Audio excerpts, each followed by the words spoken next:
Hey guys, welcome to Juicy Tea, where I read out the best stories on Reddit, so you don't have to. The funny, shocking, and satisfyingly juicy.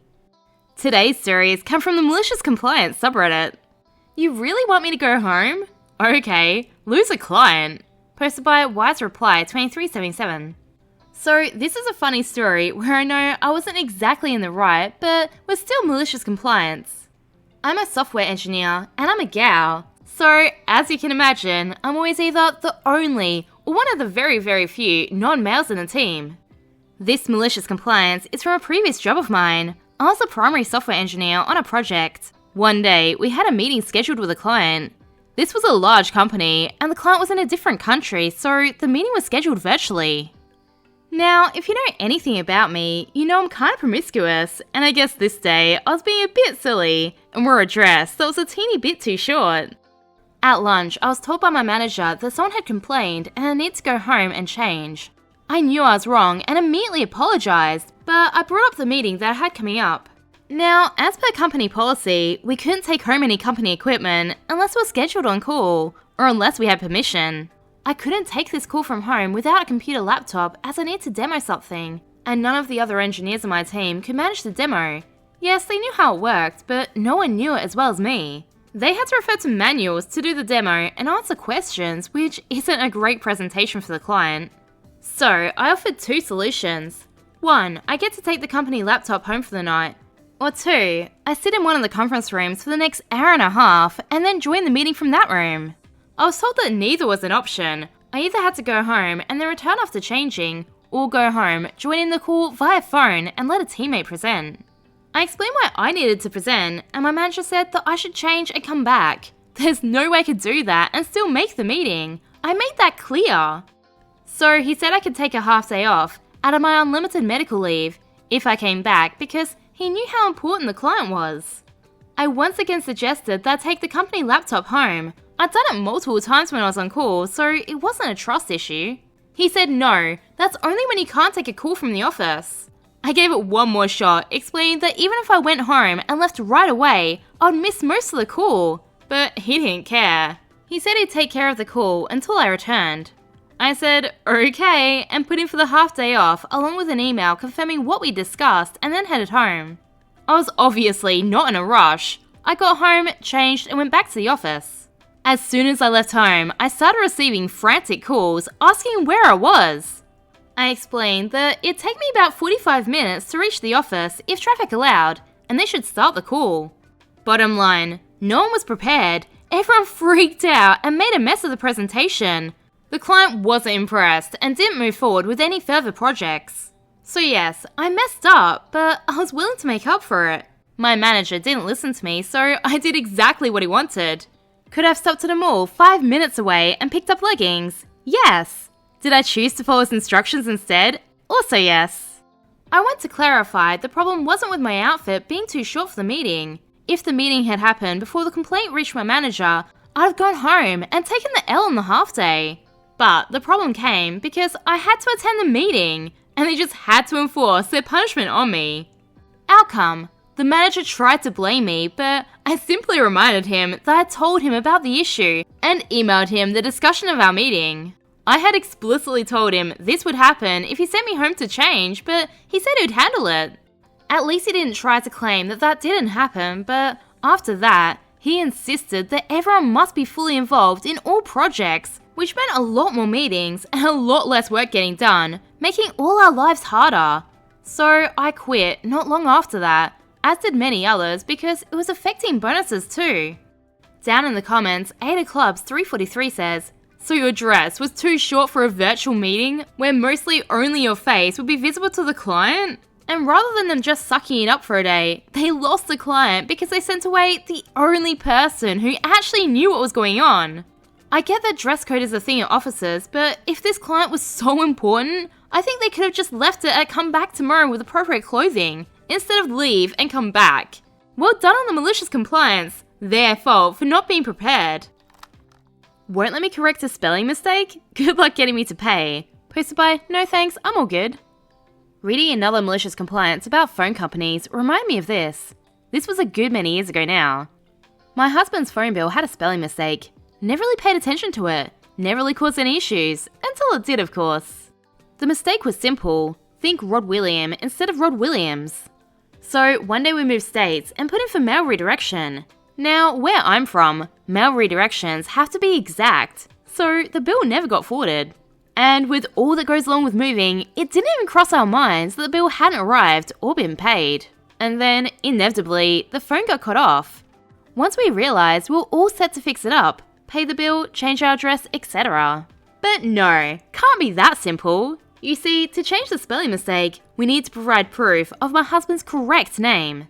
But for any name change, they need name change documents, such as a wedding certificate or another official name change document, which he doesn't have as it's not a name change, just a spelling mistake.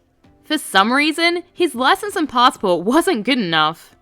We asked what we can do to get this fixed, and they offer no help or resolution, just stonewalling that there's no possible way to fix the incorrect spelling.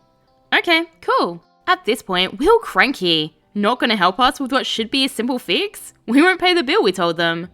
They respond with details of the contracts and our obligations, debt collector threats, etc. We simply reply, who are you gonna go after? They replied, you of course. My husband, looking comically confused, said, but my name is not Rod William, and I'm not gonna pay his bill. Good luck finding him. If he happened to send me my own bill though, I'd be happy to pay that. Shocked face, and oh look, spelling mistake gets corrected immediately. Down in the comments, Kookaburra says, rule number 1 in problem solving, you have to make it their problem. Jack Summock says, I still enjoy that line from those fools over at Wall Street Bets. Owe someone $10,000? That's your problem. Owe someone $10 million? That's the bank's problem. HRA tried to punish us, told us to stop them if we can. Malicious Compliance cost them 16% of their annual HRA income, and the cameras are still installed today. Posted by First Contribution 236. This happened years ago and is a multi-year long story, but I'll keep it as succinct as possible. We installed cameras in the front of our home that were looking at our vehicles. Part of the camera angles did overlook parts of the 2 neighbours' properties, one backyard and one side yard. The cameras were battery operated and had a function where you could grey out areas that you didn't want to film. When motion occurred in the greyed out areas, the cameras wouldn't be activated to film. The neighbours' entire properties and several bushes of our property were greyed out. We did this when installing them. One of the neighbours was a friend and had no issues with this whatsoever. We showed her the camera angle and she said she didn't care whether or not we greyed out that area. We still left it greyed out though to save the battery. The other neighbour's name was Karen. Not really, but we all know why I chose that name. Karen was on the HOA board, and as you can imagine, we didn't get along with Karen or the HOA board. We told Karen about the camera and showed her the greyed out areas at the same time we told our friendly neighbour about it. It was simply an FYI conversation. We're not on friendly terms, not an asking for permission conversation. She told us to take the cameras down immediately, or we would regret it. About a week after we hung the camera up, we got a notice from our HOA that we were violating the bylaws. The bylaw in question? A nuisance to your neighbours bylaw. There wasn't a specific bylaw preventing placement of cameras, so this is all they could find to try and punish us. We responded with a letter detailing how we weren't violating any bylaws or laws in general, and asked them to cease and desist. We all know how these stories go though. They did not cease, and they did not desist. Their first response? The HOA has the right to enforce these bylaws. Try to stop us if you think you can. These types of responses were, unfortunately, quite common from this board. We entered into this battle with one goal in mind, cost them as much money and time as possible. The HOA hired a lawyer specifically to fight us. To my knowledge, this has not happened to any other residents. In the following 4 months, we ended up costing the HOA over $4,000 in lawyer fees fighting this battle. For reference, the entire HOA income was $25,000 a year. When it finally came time for our official HOA hearing over the matter, we'd successfully postponed it, thanks to an attorney friend, 3 separate times. There were over 100 back and forth emails with the HOA attorney and ourselves. Each one of those emails was a 15-minute expense for the HOA. And I was happy to follow up a follow-up question with another follow-up question if it meant the HOA attorney was going to keep billing them. Did I say follow up enough times? We didn't actually want to take this battle to court, so we ended up removing the cameras the day of the hearing to prevent being fined, even if the fine wouldn't hold up in court. The HOA decided in the hearing that we were guilty, surprise, surprise, of violating the bylaw. They couldn't fine us as the bylaws don't allow a fine until after a hearing's been held, and the cameras were already removed. In the end, the punishment was a sternly written piece of paper on the attorney's letterhead, delivered by certified mail, that stated that we were not allowed to place a camera on our home that had the potential to invade a neighbour's privacy. Keep in mind, the letter specifically stated that the camera could not be placed on our home. We left the cameras off the home for about 4 months, until the annual HWA meeting. You should have seen the look on the HWA board's faces when I asked them to explain the $4,000 line item for attorney fees that simply stated title searches, attorney fees. The board actually tried to hide the fact that they spent $4,000 trying to fight us over a couple of cameras by putting the fees in as title searches. Wait, doesn't that count as fraud? Needless to say, that meeting did not go well for them. About half of them lost their positions on the board, and the other half, including Karen unfortunately, remained on the board. About a week after the annual meeting, we installed new cameras, facing the same direction as the prior cameras. Only this time, we installed a post in the ground, and mounted the cameras to that post.